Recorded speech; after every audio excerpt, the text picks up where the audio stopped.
Meron tayong kasabihan, ang gulay pampahaba ng buhay. Tama yan. Pero hindi lahat ng gulay pare-pareho. Merong mga vegetables na very healthy, tawagin natin good vegetables. Merong mga gulay na konting hinay-hinay, pwedeng not so healthy, lalo na kung may diabetes kayo. Titingnan natin na. Pero basically, pag marami ka kinakaing gulay, mas maganda pa rin kaysa sa puro karne. Okay?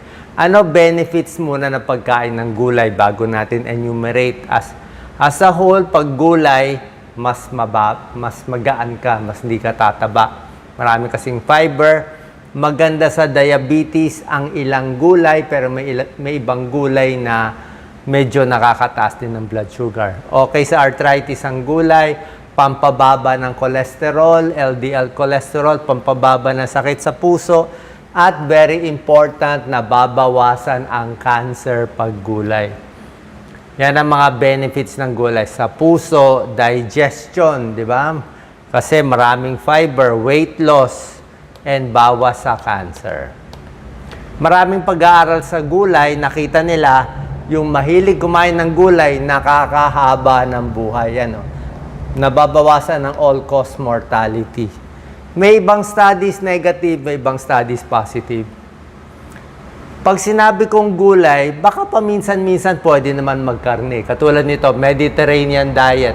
May paminsan-minsan na karne, paminsan-minsan gatas, keso, itlog, isda, paminsan-minsan. Pero mas marami yung gulay, pati healthy diet.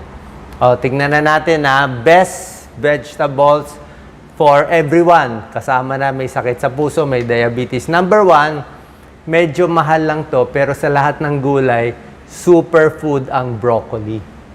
Maraming pag-aaral sa broccoli na anti-cancer siya. Meron siyang sulforaphane, may vitamin C, may vitamin B, maraming fiber, napakaganda, anti-cancer. Kaya lang, syempre, mahal siya. Kung namamahalan tayo sa broccoli, isang cheaper kind of broccoli, pwedeng cauliflower. Hindi kasing lakas ng broccoli, pero pwede na rin.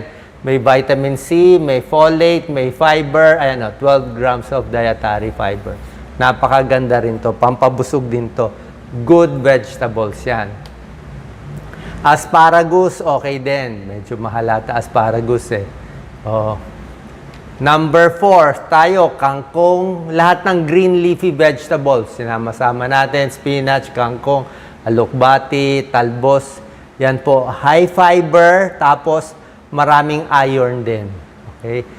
Pag madalas kumain ng gulay, nababawasan yung cancer ng 3% up to 10%. So, mas ito kakainin natin. Gugutom ako. Siyempre, repolyo, gusto natin yan. Bok choy, di ba? So, mataas din yan sa fiber. May vitamin K, may iron, vitamin C, and vitamin B. Kamatis, kita nyo? Basta green ang color, maganda. Ito maganda, orange, red color. Kamatis, super food to. Okay? Superfood siya kasi anti-cancer siya. May lycopene. Maganda sa puso yung lycopene. Maganda sa prostate. Maganda sa prostate, mataas sa vitamin C, pwede sa diabetes. Walang problema sa buto ng kamatis ni Po Delicado. So basically, lahat ng gulay okay, except ito. Merong ilang gulay na healthy naman. Hindi ko sinasabi hindi healthy Ito, broccoli. Healthy naman ito, kaya lang hindi pwede masyado marami. Yung tinatawag nating starchy vegetable. Anong starchy vegetable? Ayan. Patatas, green peas, mais, squash, ano ba to? Kamote, ube, di ba? Ito, iba to, carbohydrates na yan. Patatas, okay naman ang patatas. Kaya lang, pag ginawa mong french fries, siyempre hindi na healthy, puro mantika. Baked potato, okay naman. Kaya lang, starchy siya nakakataas din siya ng blood sugar. Ibig sabihin, pwede nyo kainin, pero siya na ang kanin mo. Kung kumain ka ng baked potato na ganyang kadami, yun na yung kanin mo. Kasi kanin siya Diba? Starch siya nakakataas na siya ng blood sugar. So, Patatas ka na, nagkanin ka pa, di sobra taas na ang blood sugar mo. Corn. Pag kumain ka na ng mais, kanin mo na yan. Considered as rice mo na yan. Healthy ito. Actually, mas healthy pa nga ang corn kaysa sa rice. Mas maraming vitamins and minerals ang corn, ganda ng kulay, kaysa yung kanin natin. Minsan yung kanin natin, wala nang ganong sustansya. Yan, no? So, maganda to, high fiber pa. Pwede rin to, kapalit ng kanin. Pero pag siya lang kakainin mo, may kanin ka pa, tataas blood sugar mo. Nasa glycemic index yan May mababa glycemic index ng gulay, pero ito mataas ang glycemic index sa mga ganito. Green peas din starchy vegetable 1 cup of green peas, 20 grams of carbohydrates. So, huwag din sobra dami. Squash, actually healthy to, kalabasa, di ba? So, maganda yan, pwede yan. Pero pag sobra nga dami, pwede rin tumaas ang blood sugar. Pero better siya than rice. Hindi ko sinasabi huwag kainin, ingatan nyo lang yung dami kasi starchy nga siya.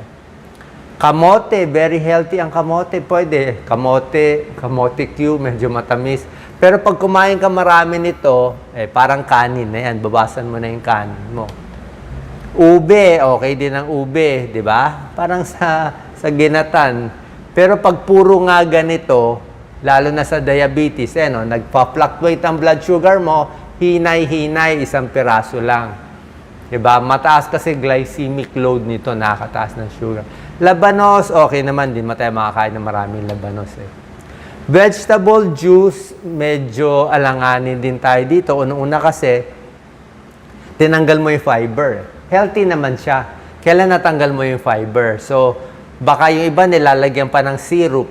So, pwede siya i-juicing. Huwag mo na lagyan ng pampatamis. Kung ano yung lasa niya, yun na yun. Diba? Natanggal lang yung fiber. Pero pwede rin naman. Kasi importante din yung fiber. Hindi ko sinasabi hindi healthy to, pero mas iingatan lang natin. Dagdag ko na rin, konting tips sa diabetes. Siyempre, yan ang kinakatakot natin. Pag mataas blood sugar mo, maraming sintomas, nagugutom, nauuhaw, lumalabo mata. Yan, meron mga pre-diabetes. Madalas mag-infection. Okay? Nagsusugat ang paa. Maraming infection, madalas mag-UTI kung may diabetes. So, pagkain, healthy food, test, exercise, tigil sigarilyo, at kumain ng mas maraming gulay. Sana po nakatulong tong video natin para may idea kayo anong kakainin. Tsaka syempre, sa luto ng gulay, mas maganda yung mga steam lang, konting mantika lang. Kasi pag pinirito mo ng pinirito, tapos lalagyan mo pa ng mga buttered vegetable, hindi na rin ganun ka-healthy. Tapos kung salad mo, lalagyan mo naman ng Thousand Island sauce o ranch sauce na maraming mayonnaise, hindi na rin healthy. Okay? So, ganun lang po ang turo natin. Yung mga Filipino foods na gulay natin, yan po ang pinaka-healthy. God bless.